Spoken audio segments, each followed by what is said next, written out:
Ok, bienvenido a Iglesia Bíblica Cristiana. Hoy quiero hablar de dos necios. ¿Okay? Uno se llama necio explícitamente, pero el otro sabemos que también era un necio porque tenía la misma actitud y terminó en la misma situación. Pero encontré una información muy interesante, así que vamos a ver algunas cositas que yo creo que van a darnos un poquito más de insight, de entendimiento, ¿verdad? En estas dos historias que vamos a estudiar. Finalmente vamos a tratar de llegar a la definición de lo que es un necio. Vayan pensando, ¿qué ustedes piensan que es un necio? Más, le voy a preguntar ahora rápido, ¿qué es un necio? ¿Cómo se dice necio en inglés? Necio es fool, ¿verdad? Fool. ¿Qué es un necio? Una persona que no tiene entendimiento de las cosas que son lógicas y no escucha el consejo tampoco, ni lo coge porque él siempre sabe más que otro. Ok, muy bien, no tiene entendimiento de lo que es lógico, no toma consejo, ¿verdad? Esas son muy buenas definiciones de un necio. ¿Qué otra cosa podemos decir que es un necio? Yo creo que es uno que rechaza la oportunidad de aprender de otro. Ok, rechaza la oportunidad de aprender, muy bien. No coge consejo. Pablo. En ese sentido digo, Mike, pero básicamente alguien que no tiene temor de Dios. Alguien que no tiene El temor de Dios. Proverbio 18:1 y verso 1 y 2, ahí te habla de necio. Exacto, ¿Luida? Ellos tienen un cierto nivel de rebelión. Tienen una vida de rebelión, muy bien. Edwin. Uno que no aprende de sus propios errores. Uno que no toma ni consejo de sí mismo, ¿verdad? Que no aprende de sus propios errores. Así que todo eso son buenas, ¿verdad? Buenas definiciones de un necio. Vamos a ir pensando, ¿verdad? A medida que oímos estas dos historias acerca de dos necios. Y vamos a empezar con el que dice que es necio y después vamos a empezar con el que vamos a ver que es necio. Empezamos en Lucas 12, 13 al 21. Vamos a leer ese pasaje. Lucas 12, 13 al 21 dice: y se le dijo uno de la multitud: Maestro, di a mi hermano que parta conmigo la herencia. Mas él le dijo: Hombre, ¿quién me ha puesto sobre vosotros como juez o partidor? Y les dijo: Mirad y guardaos de toda avaricia, porque la vida del hombre no consiste en la abundancia de los bienes que posee. También les refirió una parábola diciendo: la heredad de un hombre rico había producido mucho, y él pensaba dentro de sí diciendo: ¿qué haré? Porque no tengo dónde guardar mis frutos. Y dijo: esto haré: derribaré mi granero y los edificaré mayores, y allí guardaré todo mi fruto y mis bienes, y diré a mi alma: alma, muchos bienes tienes guardados para muchos años, repósate, come, bebe, regocíjate. Pero Dios le dijo: necio, esta noche vienen a pedirte tu alma, y lo que has provisto, ¿de quién será? Así es el que hace para sí tesoro y no es rico para... Vamos a orar y ahorita vamos a leer otro pasaje que verá después. Pero para ser cierto, pido que estés con nosotros en este estudio, que podamos, que sea de provecho, podamos verlo rápido, pero que también podamos aprender algo de tu palabra y que lo tomemos a pecho y apliquemos a nuestra vida. Así que vamos a mirar rapidito, ¿verdad?, este pasaje. Vamos a ver primero la petición del individuo, ¿verdad? Que había una persona que hizo una pregunta. No es a esa persona que Jesús le dice necio, es a la persona en la parábola. Pero había visto algo en esta persona que le hizo pensar, ¿verdad?, e ilustrarlo en este pasaje. Le estaba dando una advertencia a esa persona, personas como ella. Esta persona quería que Jesús hiciera una decisión legal. ¿Okay? Jesús no dijo que la petición estaba incorrecta, ni que esa persona no tenía ningún derecho, ni que lo que estaba haciendo estaba mal. Pero lo que hizo fue que básicamente lo refirió a las debidas autoridades. Dios ha delegado la autoridad de juez y partidor a ciertas personas y quiere que nos sirvamos de los medios apropiados para determinar estos asuntos. Jesús, siendo el rey de Israel, había instituido un gobierno en Israel. Ese era su gobierno, lo representaba a él. Jesús en todo tiempo apoyaba la institución de gobierno. Más tarde el apóstol Pablo dijo lo siguiente: sométase toda persona a las autoridades superiores, porque no hay autoridad sino de parte de Dios, y las que hay por Dios han sido establecidas. De modo que quien se opone a la autoridad, a lo establecido por Dios, resiste, y los que resisten acarrean condenación para sí mismo. Así que, ¿verdad? Dios puso ciertas autoridades, se supone que usáramos esas autoridades. Yo no creo que eso quiere decir que toda revolución o guerra de independencia sea mala, pero sí quiere decir que esa es la excepción, que nuestro deber es someternos a las autoridades que Dios ha ordenado. El cristiano no debe ser conocido como un rebelde, ¿verdad? Así que dejando eso a un lado, entonces Jesús se enfoca en los motivos de esta persona, porque la pregunta es ¿por qué es que esta persona estaba yendo a Jesús y no a las autoridades? Pero lo más seguro es que ya esto lo habían visto en corte, ¿verdad?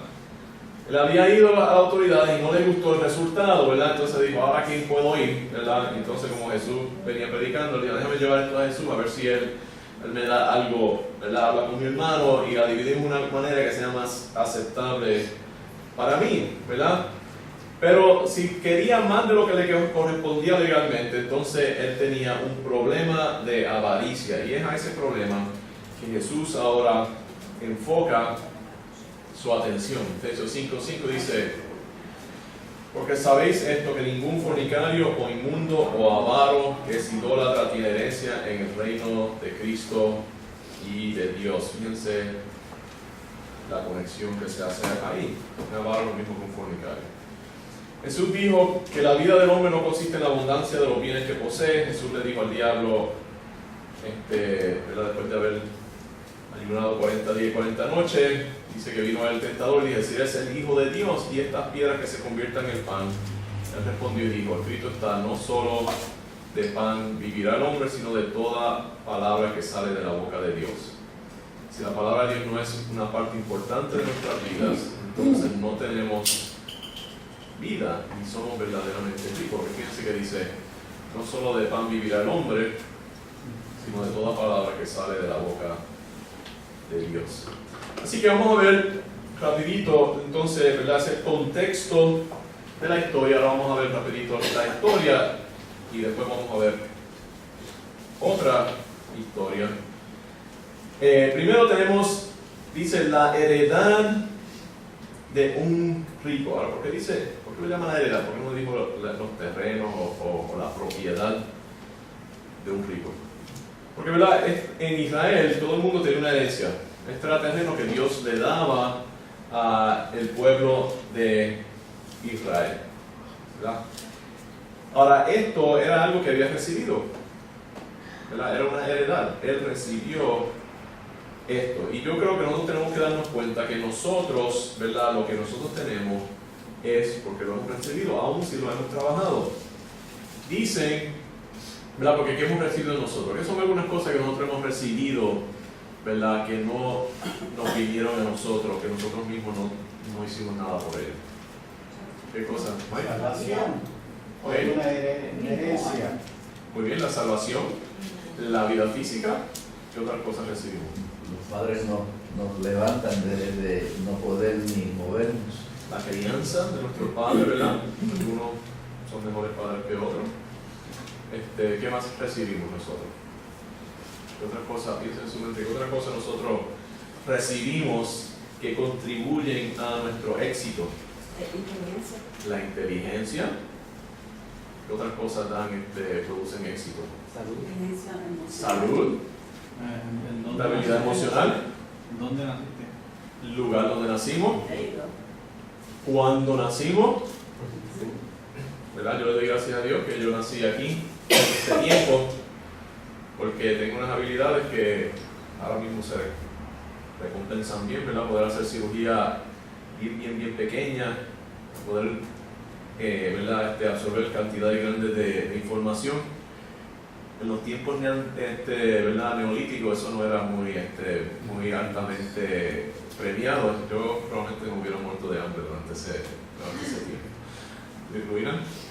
Las dos cosas dentro de gerencia, como conociendo a Jesús como Salvador, es tener a un Dios que está siempre con uno cuando uno tiene que conquistar algo, y cuando uno muere, la vida eterna, que es un bellísimo. Okay. Así que la presencia de Dios, ¿verdad? Su bendición sobre nosotros, ¿verdad? Y el regalo de la vida eterna que Él nos da. cosas, ¿verdad?, que Dios nos da. Interesante que dicen que el 30% del éxito de una persona es debido a otra cosa que no mencionamos, la apariencia. Indudablemente la gente que se ven, o sea, los hombres que son más guapos y más altos, las mujeres que son más bonitas, tienen más éxito. Eso es, o sea, éxito, ¿verdad?, en el sentido, vamos a decir, material, ¿verdad? De manera que el mundo vive éxito. En ese sentido, el 30% del éxito de una persona se debe a su inteligencia, otro 30% se debe a su personalidad, especialmente que sea lo que llaman concienzudo, quiere decir que le guste trabajar. Y si encima de eso no toma la influencia de la familia, las oportunidades, eso deja bien poco que se debe a la persona, ¿verdad? Muchas de las cosas que nosotros pensamos que nosotros hacemos son cosas que están innatas dentro de nosotros. Así que tenemos que recordar que todo lo que tenemos se lo debemos a Dios. Todo un regalo es una herencia. Esta herencia estaba produciendo dividendos. Es como alguien que recibe un montón de dinero y ese dinero produce intereses y la persona está viendo los intereses. ¿Qué ha hecho esa persona? Ir a buscar los intereses, ¿verdad? Así que en cierto sentido, ¿verdad?, todas esas cosas, porque uno dice, no, pero yo lo trabajé. Sí, pero si usted no estuviera trabajando estaría miserable, ¿verdad? Usted trabaja porque no le queda más. O sea, tiene eso dentro de usted que lo motiva a trabajar. Hay mucha gente que no tiene esa motivación. Así que todo un regalo es una herencia.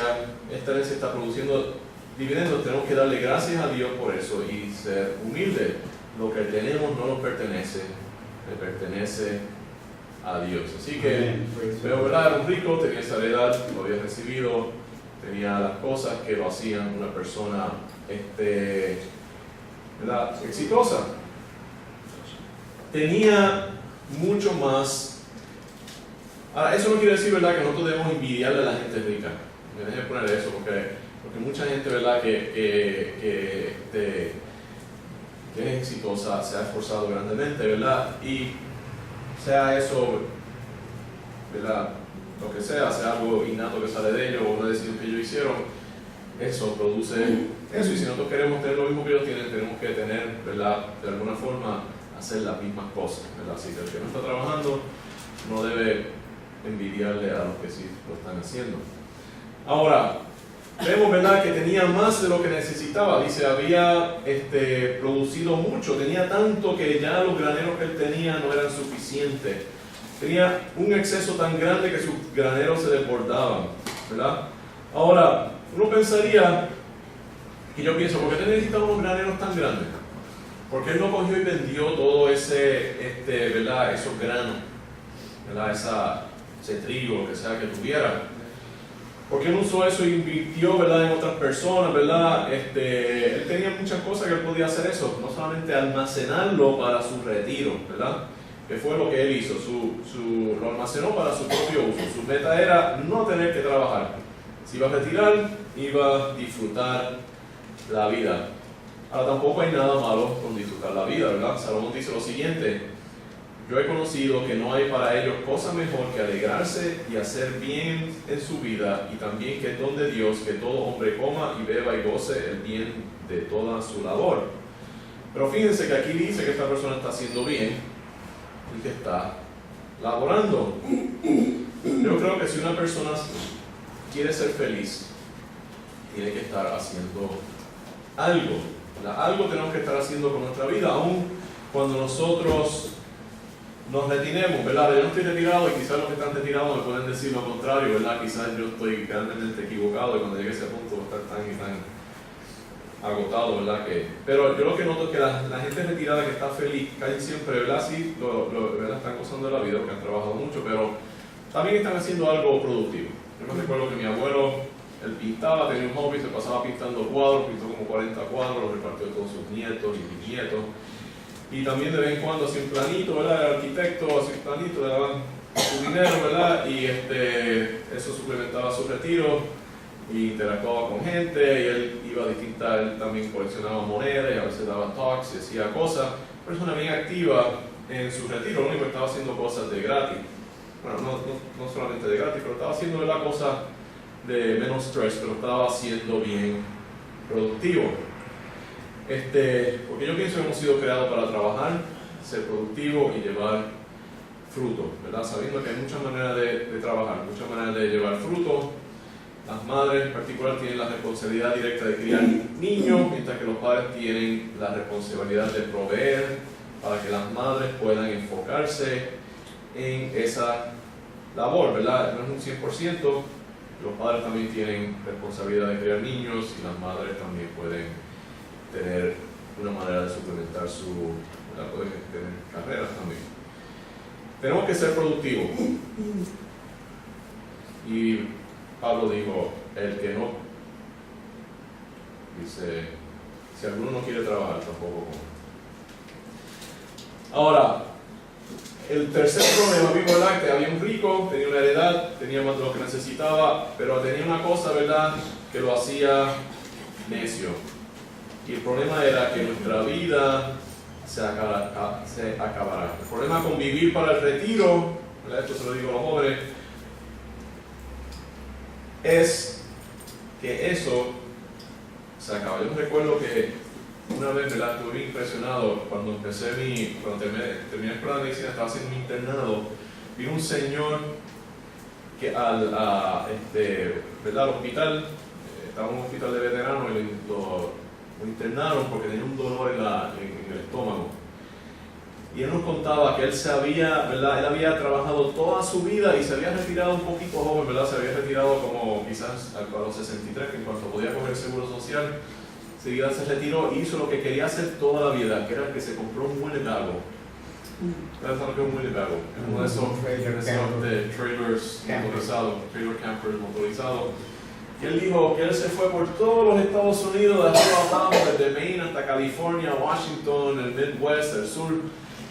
Se visitó a todos los Estados Unidos, ¿verdad? Y eso es lo que él iba a hacer todo el resto de la vida, tenía suficiente para, ¿verdad?, hacer eso. Al año de cumplido de haberse retirado, entró al hospital y a los 6 meses lo internaron.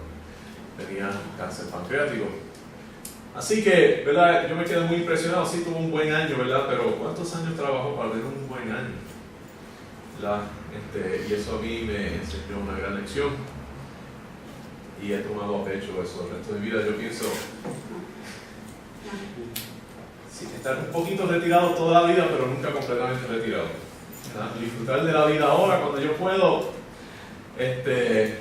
pero, ¿verdad?, tener algo donde yo pueda seguir haciendo algo toda la vida, ¿verdad? Porque uno nunca sabe lo que queda. Recuerdo a mi tío también de cáncer pancreático, estaba haciendo una verja y yo recuerdo que él me dijo, Raúl, ahora voy al retiro sin fuerza. Ahora sí que se retiró temprano, ¿verdad? Él gozó de su retiro joven. Yo creo que se retiró cuando era más joven que yo, como a los 50 años. Pero yo me recuerdo esa última verja que él hizo, ¿verdad? Estuvo tanto tiempo haciendo la verja y la que pudo hacer fue verlo de una silla de ruedas desde el balcón, porque nunca, ¿verdad?, cuando le descubrieron el cáncer al mercurio.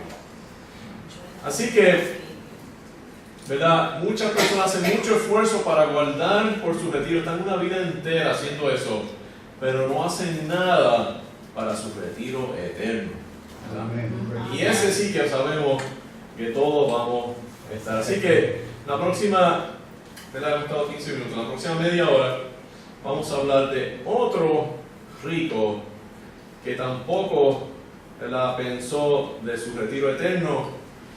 Y esta la vamos a poner en contexto porque me puse a hacer un análisis por internet y encontré unas cosas que para mí fueron bien interesantes, porque esto puede ser que sea una historia bíblica y no una parábola, y vamos a ver a quién se puede estar refiriendo esto. Y vamos a hablar ahora del rico y Lázaro. En Lucas 16, 19 al 31, quiero que busquen ahí, vamos rapidito. Lucas 16, 19 al 31. Dice así, vamos a leerlo, que siempre puedo leer la Biblia, ¿verdad? Porque aunque uno pueda cometer muchos errores cuando uno predica, estoy seguro que lo hago todos los días. Pero la Biblia en la palabra de Dios. ¿Okay? Dice así: había un hombre rico que se vestía de púrpura y lino fino y hacía, fíjense, vestía de púrpura y lino fino. Y hacía cada día banquete con esplendidez. Había también un mendigo llamado Lázaro que estaba echado a la puerta de aquel. lleno de llagas, y ansiaba saciarse de las migajas que caían de la mesa del rico, y aún los perros venían y lamían las llagas. Aconteció que murió el mendigo y fue llevado por los ángeles al seno de Abraham, y murió también el rico y fue sepultado.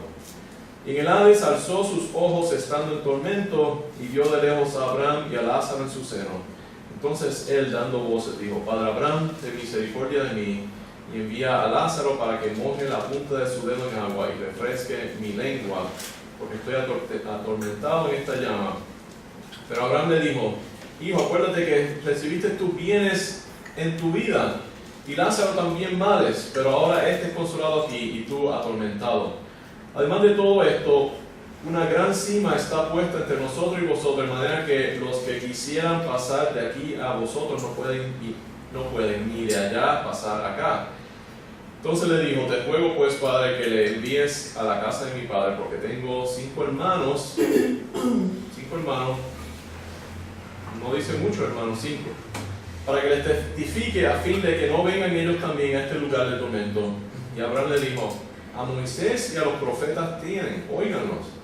Él entonces dijo: No, Padre Abraham, pero si alguno fuere a ellos de entre los muertos, se arrepentirán. Mas Abraham le dijo: Si no oyen a Moisés y a los profetas, tampoco se persuadirán, aunque alguno se levantare de los muertos. Es una historia bien interesante. It might be a Scrooge. Sí. Ya, ¿verdad? Como el Scrooge, ¿verdad? Y el tío rico en Pato Donald, de Disney. A veces pensamos nosotros, ¿verdad? Dice primero: había un hombre rico. Dice, muchas veces pensamos que no es justo que algunas personas tengan tanto dinero y nosotros tenemos tan poquito. Tenemos actores, jugadores de deporte, gente en la banca. Me recuerdo que yo estaba leyendo un artículo que decía que en Inglaterra estaban la gente bien productiva. ¿Y qué estaban haciendo? En la banca y en los seguros. Y dije: ¿qué clase de producción es esa gente? Esa gente lo único que hace es que mueven dinero de un sitio para otro. Eso cualquiera lo puede hacer.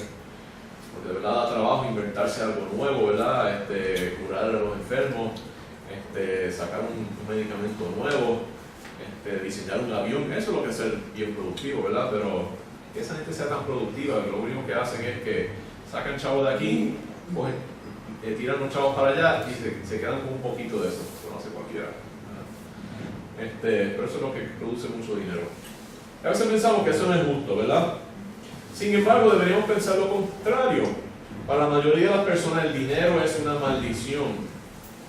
Alguien dijo: si un drogadicto que se gane la lotería está muerto.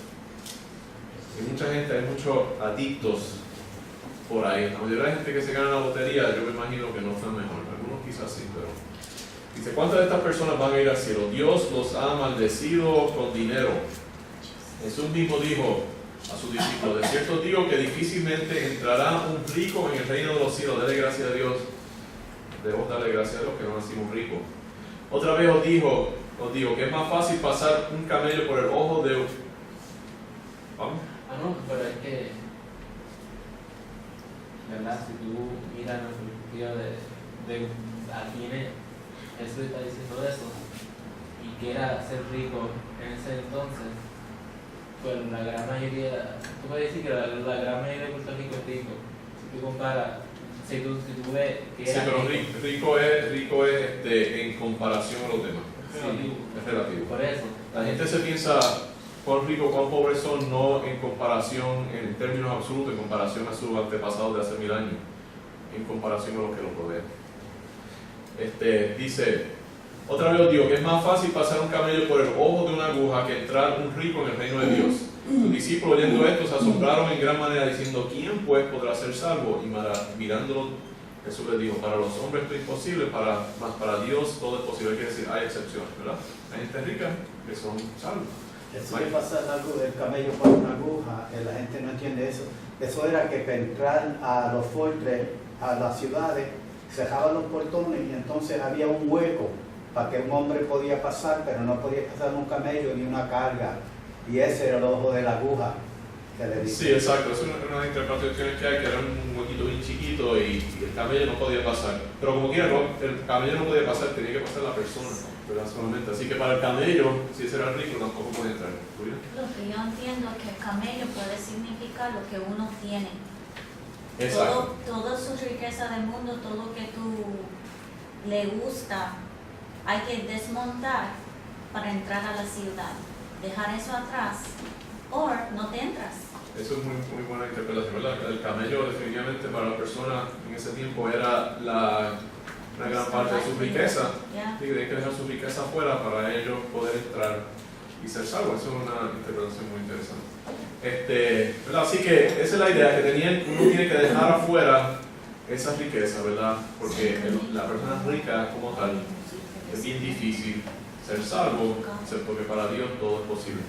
Entonces esta persona no solamente era rico, sino que vestía de púrpura y lino fino y hacía cada día banquete con esplendidez. ¿Verdad? Me recuerda a historias que me han contado acerca de los reyes de algunos de estos sitios, ¿verdad? Que tenían todos los días cuantos becerros ellos, ¿verdad? El rey de Dubái, como 3 becerros todos los días ellos mataban y ponían ahí con todos sus séquitos, ¿verdad? Y toda esa gente. Así que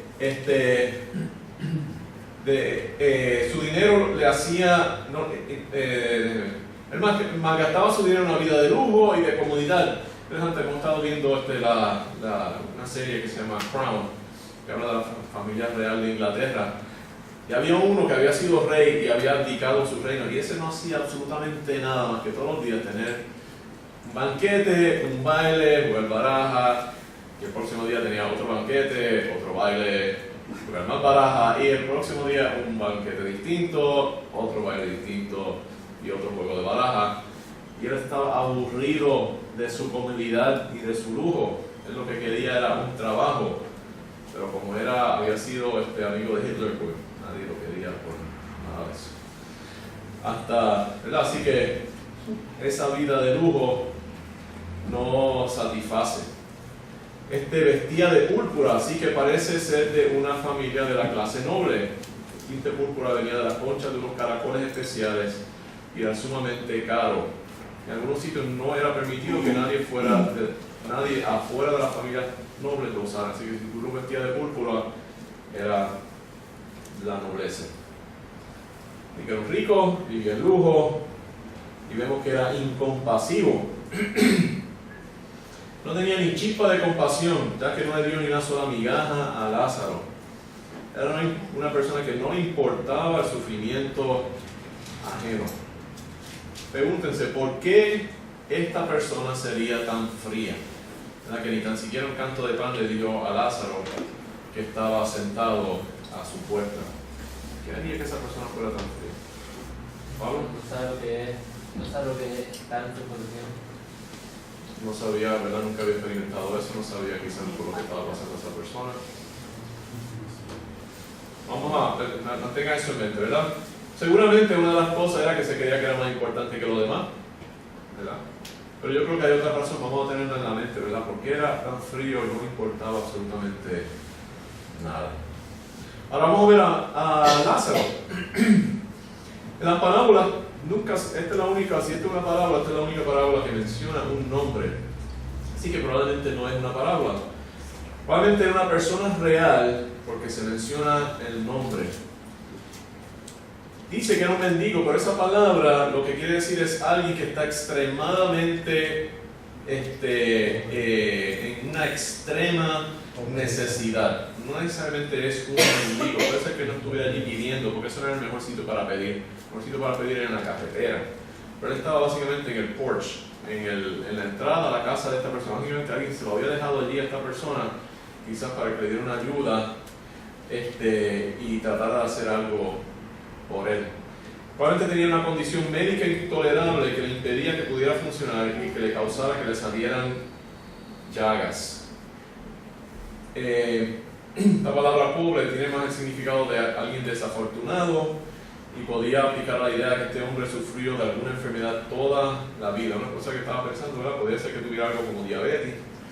severa, la diabetes severa activa ciertos virus, ¿verdad? Como la culebrilla o el herpes tipo 1, que es algo que casi todo el mundo tiene. Y puede ser que a medida que quizás, si tenía diabetes, que eso fue empeorando, las llagas le fueron empeorando y las personas que lo estaban cuidando, quizás eran personas que podía más o menos mantenerse, pero que llegó a un punto donde ya no podía hacer nada y lo pusieron allí para ver si quizás rico le daba ayuda. Si era diabético, posiblemente tenía una hambre bien fuerte, ¿verdad? Porque los diabéticos que no están siendo tratados pierden grandes cantidades de azúcar. Y por eso quizás era que cada vez que lo olía ese pan, ¿verdad? Él pensaba, si me dieron una de esas migajitas, ¿verdad? Y quizás hasta deseaba un poquito de agua, ¿verdad? Porque la diabetes también seca a las personas. Estaba tan y tan débil que no podía ni tan siquiera moverse cuando los perros venían, ¿verdad?, a lamer sus llagas. Era una persona verdaderamente desafortunada. Estaba probablemente moribundo, ¿verdad? Y al tiempo murió.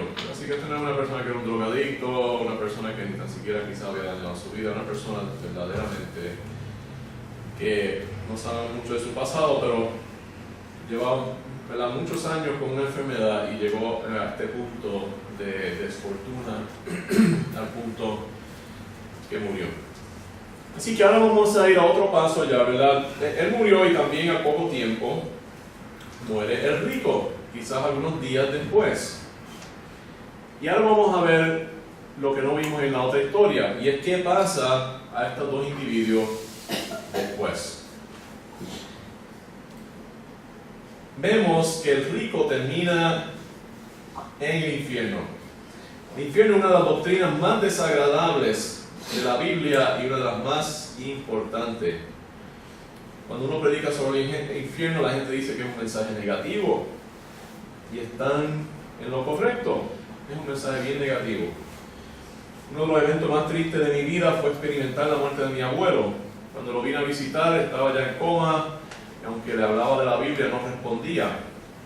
Antes de su enfermedad había rechazado muchas veces el Evangelio, aunque dos personas, incluyendo mi tía, dicen que habían hablado con él y que en su presentación del Evangelio, unos meses antes, que él había aceptado al Señor, pero no sé si es cierto o no. Yo, como no tengo la satisfacción de haberle compartido el Evangelio algunos años antes, lo había rechazado, y haber oído a mi padre también presentarle en el Evangelio. Pero no sé si está en el cielo o está en el infierno, y la gran posibilidad de que estuviera en el infierno, primero que para mí eso fue, ¿verdad? Eso es lo que sí prueba la fe de uno, ¿verdad? Cuando una persona que uno más quiere, uno piensa, esta persona, ¿verdad?, una persona tan buena, que tanto hizo, a quien yo le debo tanto, puede ser que esté sufriendo el infierno por toda la eternidad.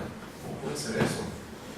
¿Verdad? Y por muchos años eso me causaba gran tristeza. Pero ¿cuál es la parte positiva de predicar sobre el infierno? Es el no ir al infierno. Eso es increíblemente positivo. A mí hay tres cosas increíblemente malas que casi me pasan. Casi pierdo un dedo una vez que estaba jugando con una herramienta de mi abuelo y tenía, ¿verdad?, quería enrollar un alambre de cobre encima de otra cosa, y lo puse a un motor que giraba, y lo que hizo fue que me llevó el dedo y me enredó en el alambre y casi me lo arranca. Otra vez iba a buscar a mi familia al aeropuerto, la minivan tenía que cambiar una goma y como que no encajaba el gato, así que metí el dedo entre el gato y el carro, ¿verdad?, cuando estaba a presión, a ver si estaba donde debía estar, y fue así, y cuando llegué aquí cayó en su sitio y fue ¡pam! Y, ay, si yo hubiera puesto mi dedo, lo hubiera dejado ahí medio segundo más, hubiera perdido el dedo que uso para operar. Y después del huracán estábamos cortando alambres, y alguien cortó un alambre que estaba bajo tensión, tenía una palma encima, y eso voló, un alambre como así de grande de acero, fue, y me pasó como una pulgada del ojo. Yo todavía pensando, casi me desmayo. Si un círculo médico de los ojos, haber perdido, o sea, que eso es Le doy tantas gracias a Dios. Y estaba pensando, 3 de nuestros hijos, los 3, cada uno casi los perdemos. Raúl casi se tira, ¿verdad? Una vez sin nada, vio una piscina y dijo, ahí voy yo, ¿verdad? Y si no hubiera estado familia ahí, no, y lo hubiera cogido, no se hubiera salvado. Lo mismo pasó con Rebeca, que había estado en la piscina, ¿verdad? Con todas sus cositas y eso, y cuando se las quitamos, ella dijo, yo todavía quiero estar en la piscina, y iba bajando, ¿verdad? Y del último escalón de que el agua le quedaba por encima de la cabeza. Y otra vez, ¿verdad? Reflejo de madre. La salvó porque en lo que yo me levanté para ir corriendo, ¿verdad? A donde ella estaba, pues se hubiera tragado agua. Y Roxana, que esquivó todas esas cosas, pero cuando teenager estábamos en Dubai, ¿verdad? Con los ricos de allá en el desierto, en un Ford Track, y el Ford Track se viró, y si ella no hubiera brincado, también lo hubiéramos perdido, ¿verdad? Y me da gran alegría que tengo mis dedos, mis ojos y mis 3 hijos, ¿verdad? Que Dios nos ha protegido, ¿verdad? Así que eso es lo positivo de predicar el infierno, que ustedes no tienen que ir. El que va es porque eso hizo esa decisión. Y para animarlos a que no quieran ir, les voy a leer rapidito Apocalipsis 20, 1 al 15, ¿verdad? Para que den gracias a Dios de lo que se están esquivando. Dice, y vi un gran trono blanco y al que estaba sentado en él, de delante del cual huyeron la tierra y el cielo, en ningún lugar se encontró para ellos. Y vi a los muertos, grandes y pequeños, de pie ante Dios, y los libros fueron abiertos, y el otro libro fue abierto, el cual es el libro de la vida, y fueron juzgados los muertos por las cosas que estaban escritas en los libros según sus obras. Y el mar entregó los muertos que había en él, y la muerte y el Hades entregaron los muertos que había en ellos, y fueron juzgados cada uno según sus obras. Y la muerte y el Hades fueron lanzados al lago de fuego. Esta es la muerte segunda, y el que no se halló inscrito en el libro de la vida fue lanzado al lago de fuego. Así que este rico estaba no en el lago de fuego, pero en lo que viene antes del lago de fuego, el infierno. Así que vamos a ver ahora la petición del rico. Interesante, el rico pide 2 cosas. ¿Qué 2 cosas pide el rico? Nos quedan como 10 minutitos y terminamos. ¿Qué 2 cosas pidió el rico? Básicamente, no hiciera un poco de su sufrimiento menos malo, lo hiciera menos malo para poder warn su hermano.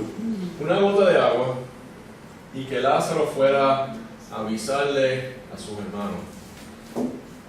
Fíjense que la suerte del rico ahora está invertida. Ahora Lázaro, el que tenía el agua y el pan, y él el que no lo tenía, ahora el que tenía la sed horrible. Ahora él sabía cómo se sentía aquel Lázaro, ¿verdad? El tormento del rico era real, era insoportable. Tu memoria, su mente y sus sentidos estaban intactos, estaba completamente consciente de lo que estaba pasando.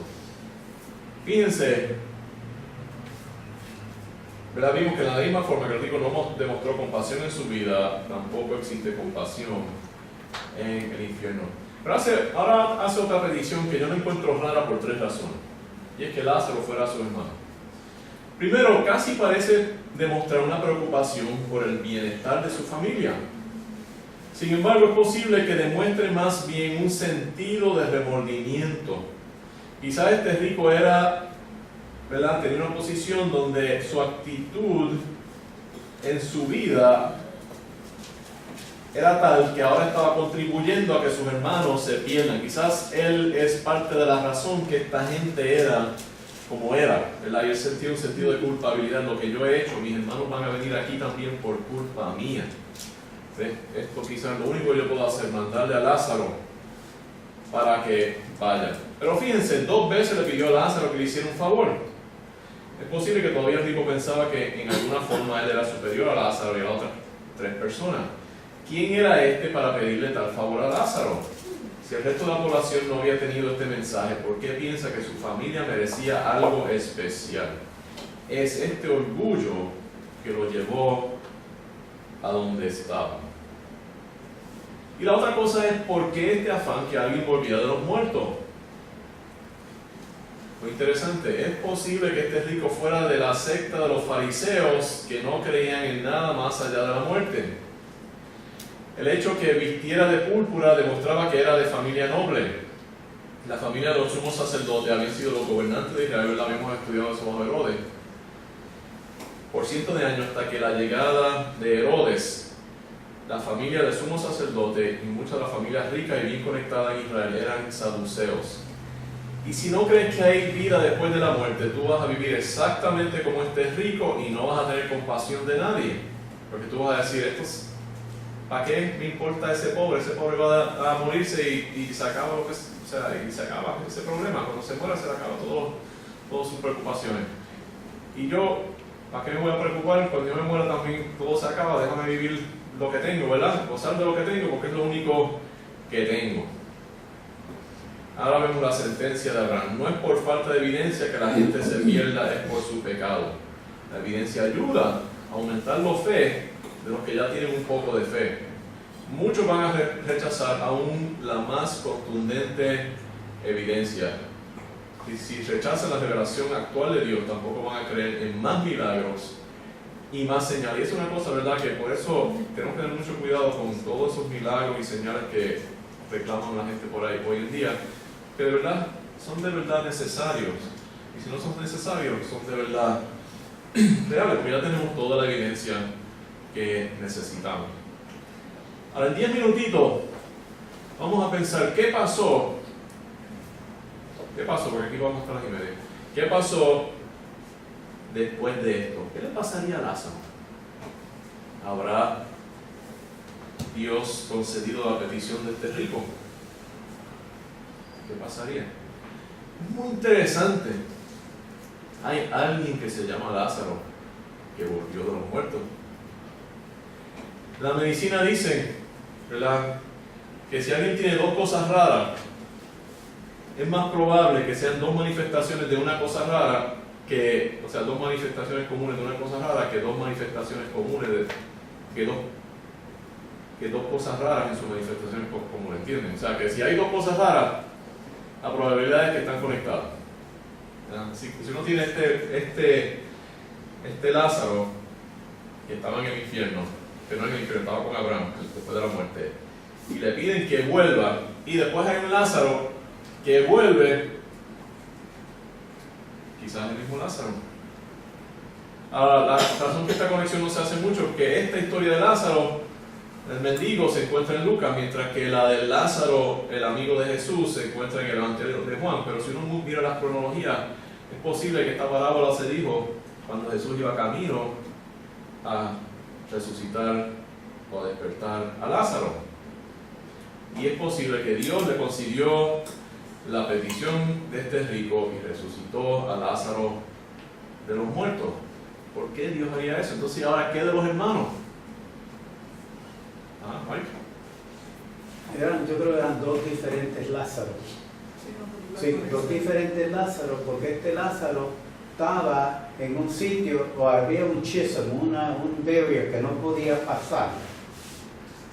Y entonces, cuando murió el Señor Jesucristo, porque antes de Jesucristo la gente que no era mala, que eran buenas y amaban a Dios, iban a ese sitio, estaban en una espera. En la Biblia dice que el Señor bajó, fue ahí y vació eso y lo sacó con él. Muy cierto, eso es muy cierto. Pero Lázaro, el otro Lázaro, murió también antes de Jesucristo, así que él hubiera ido al mismo sitio. Sí, pues habían dos Lázaros ahí entonces. Así que puede ser que hubieran dos Lázaros, pero es interesante que sea uno, sea dos, el otro también se llamaba Lázaro. ¿Verdad? Así que podía ser. Pero la cosa es que es posible que los 5 hermanos de este señor se enteraron. Porque miren lo que pasa. Hay una historia interesante. Nosotros pensamos mucho, ¿verdad?, de que Lázaro que se resucitó. Pero es interesante porque cuando Jesucristo vino a Jerusalén esa última semana, ¿verdad?, después de la entrada triunfal, ¿a dónde fue a quedarse Jesucristo esa noche? Después que él entró a Jerusalén, ¿verdad?, el día de Ramos. Él fue a la casa de Lázaro, ¿verdad?, y tuvieron un gran banquete allí. Y una gran multitud de los judíos supieron entonces que él estaba allí y vinieron no solamente por causa de Jesús, sino también para ver a Lázaro, a quien había resucitado de los muertos. Pero los principales sacerdotes acordaron dar muerte también a Lázaro porque a causa de él muchos de los judíos se apartaban y creían en Jesús. La familia del sumo sacerdote estaba controlada por Anás. Anás tenía 5 hijos y tenía muchos yernos. Así que posible que esto fue uno de los yernos, que era el hombre rico, y esta gente era gente malísima. Dice, la familia de los principales sacerdotes incluía a Anás, su cuñado Caifás y a los 5 hijos de Anás, pero se habla que había varios cuñados. Pero solamente esos fueron sumos sacerdotes. Pastor, ¿qué pasaje está citando ahora? Juan, el que acabo de leer fue Juan 12, 9 al 11, pero ahora voy a hablar de la familia de esto es de Wikipedia. ¿Juan qué? Juan 12, 9 al 11. Anás y esta familia sale en las historias de Josefo, sale en el Talmud, está bien documentada. Él tenía 5 hijos, tenía su cuñado, estaba él, todos fueron sumos sacerdotes. Anás quedó como sumo sacerdote en ese revolú que hubo entre los macabeos y Herodes y los romanos, y usó su posición para lucrarse de una forma bárbara. Esta gente era tan y tan corrupta que aún el Talmud mismo de los judíos hablan mal de él. Su corrupción causó que se levantara un movimiento revolucionario que a través de los años fue cobrando más fuerza, que era una guerra civil. Creó un grupo que se llamaban los asesinos. De ahí viene el nombre de asesino, viene de la gente que se opuso a Anás y su familia, y esa gente terminaron asesinando unos cuantos de estos sumos sacerdotes. Creó una guerra civil, una revuelta con los romanos que terminó con la destrucción del Jerusalén y del templo y la muerte de varios de estos sumos sacerdotes. Así que esta era una gente bien malo, era una mafia lo que estaban ahí, solamente los rivales a la familia de Roma. Los sumos sacerdotes no solo tuvieron el testimonio de la resurrección de Lázaro, sino también la de resurrección de Jesucristo. Con todo y esto, un hijo de Anás, uno de esos 5, que también se llamaba Anás, era sumo sacerdote para el año 60 por ahí. Y en el momento donde estaban un cambio de gobierno, donde un gobernador romano se fue y vino otro, hubo un espacio como de 2 meses donde no había gobernador romano, y él se aprovechó. Tenía tanto odio a los cristianos que él cogió el apóstol Jaime, no Santiago el otro, pero James, que era primo de Jesucristo, y lo puso a muerte y lo mató. Eso era ilegal, esa gente no se supone que hiciera eso, los judíos no tenían ese derecho. Cuando vinieron los romanos, hicieron un juicio, sacaron a esa familia para afuera. Entonces esa familia se unió a los revolucionarios y básicamente destabilizaron completamente a Jerusalén, y en 4 años los romanos destruyeron y acabaron con todo eso. O sea, esta era la gente, ¿verdad?, que estábamos hablando. Ese era el que, ¿verdad?, no quería ayudar a Lázaro. Y eso es lo que es un necio, ¿verdad? Vimos que anteriormente un necio era alguien que rechazaba la razón. La Biblia dice que el necio dice en su corazón que no hay Dios, ¿verdad? El primer capítulo de Romanos, visto que podemos probar la existencia de Dios. Por lo tanto, si podemos usar la lógica para probar la existencia de Dios, podemos decir que un necio es alguien que niega la lógica. Así que eso es lo primero, ¿verdad? Un necio es alguien que niega la lógica. Sin embargo, hemos visto en el personaje de la primera parábola y también en que es un necio. Podemos ahora profundizar un poquito más. ¿Por qué eso lleva a que una persona sea necio?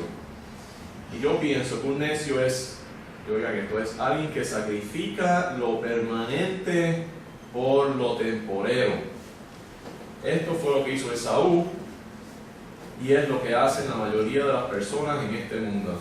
Sacrifican una recompensa eterna para alcanzar un beneficio temporero. Y la moraleja de esta historia es: no seamos necios, ¿verdad?